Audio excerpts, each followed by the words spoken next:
श्री परमात्मने नमः। अष्टावक्र महागीता 15वां प्रकरण सूत्र 3। यह तत्वबोध वाचाल बुद्धिमान और महाउद्योगी पुरुष को गूंगा, जड़ और आलसी कर जाता है। इसलिए भोग की अभिलाषा रखने वालों के द्वारा तत्वबोध त्यक्त है।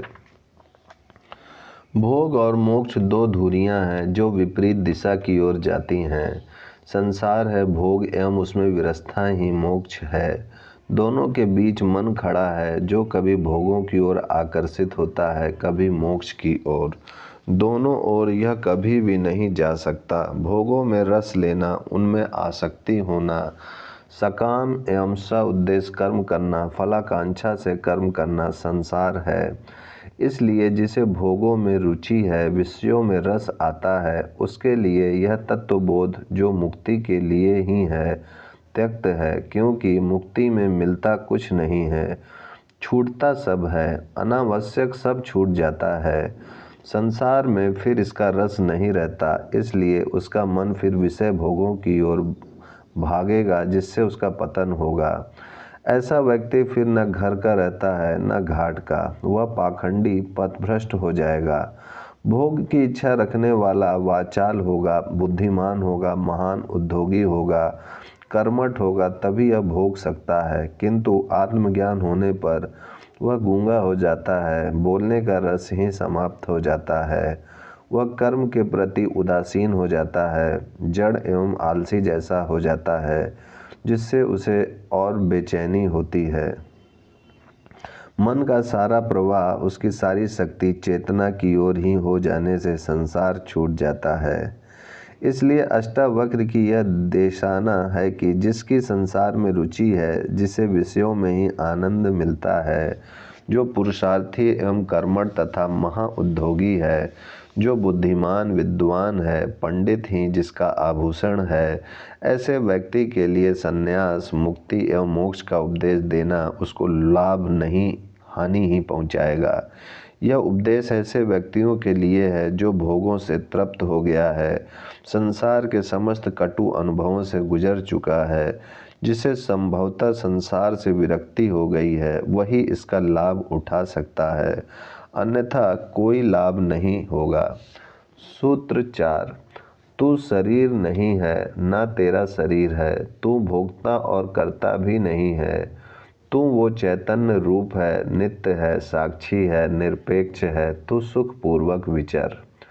अष्टावक्र जनक से कहते हैं कि तेरे इन विषयों में आसक्ति नहीं थी, उनमें रस नहीं था। तू मुमुक्षु था एवं शुद्ध अंतःकरण वाला था, इसलिए तुझे शीघ्र ही आत्मबोध हो गया। अब तू उस चैतन्य आत्मा में स्थित हो गया, तू आत्मस्वरूप ही हो गया। अतः अब तू शरीर नहीं है, न तेरा शरीर है, न तू भोगता है, न करता है, क्योंकि तू चैतन्य आत्मा है जो नित्य है, साक्षी है तथा निरपेक्ष है। इसलिए अब तू सुखपूर्वक विचर। सूत्र 5। राग और द्वेष मन के धर्म हैं। तू कभी मन नहीं है। तू निर्विकल्प निर्विकार बोध स्वरूप आत्मा है। तू सुखपूर्वक विचर। शरीर, मन, बुद्धि, अहंकार आदि प्रकृति जन्य हैं, जिनके भिन्न भिन्न धर्म हैं। आत्मा चैतन्य स्वरूप है, जिसके गुण धर्म इनसे भिन्न हैं। अष्टावक्र जनक से कहते हैं कि तू आत्मज्ञानी है, इसलिए आत्मा ही तेरा कर्म एवं स्वभाव है। तू इसी के अनुसार आचरण करता हुआ सुखपूर्वक विचर। ये राग और द्वेष मन के धर्म हैं, तेरे नहीं।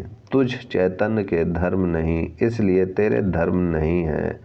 क्योंकि तू मन नहीं है, आत्मा है जो निर्विकल्प निर्विकार और बोध स्वरूप है, जो इन सब का साक्षी मात्र है, इसलिए शरीर और मन के दोषों से सर्वथा मुक्त है। सूत्र 6। सब भूतों में आत्म को तथा सब भूतों को आत्मा जानकर तू अहंकार रहित और ममता रहित है, तो सुखी हो।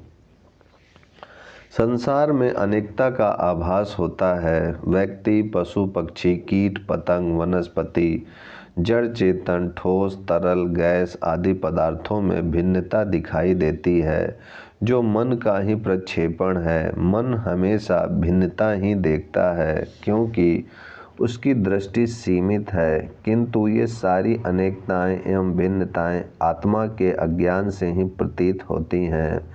जिसने इस आत्म तत्व को जान लिया, उसकी इस अनेकता की भ्रांति मिट जाती है।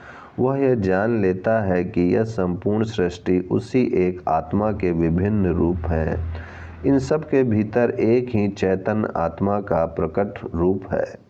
जिस प्रकार दूध से सैकड़ों प्रकार की मिठाइयाँ एवं पदार्थ बनते हैं, उसी प्रकार आत्मा ही सबका कारण है। इसी एक की अनुभूति होना ही परम ज्ञान है। अज्ञानी भिन्नता देखता है, इसी से उसमें अहंकार और ममता होती है। राग, द्वेष, ईर्षा, लोभ, मोह होता है। अष्टावक्र कहते हैं कि तू आत्मा को उपलब्ध हो गया, इसलिए तूने यह स्पष्ट रूप से जान लिया कि सभी भूत पदार्थों से आत्मा है तथा सब भूत आत्मा ही है। दोनों अभिन्न हैं, इसलिए तू अहंकार रहित एवं ममता रहित है। अब तू सुखी हो। यह कथन वैसा ही वैज्ञानिक है जैसा वैज्ञानिक विद्युत और पदार्थ को अभिन्न मानते हैं। पदार्थ ही ऊर्जा है एवं ऊर्जा ही पदार्थ है। अध्यात्म की यह दृष्टि भी पूर्ण वैज्ञानिक है। ब्रह्म, ईश्वर, आत्मा एवं संसार की ऐसी वैज्ञानिक व्याख्या कोई भी अन्य धर्म नहीं दे पाया। ओम शांति शांति शांति।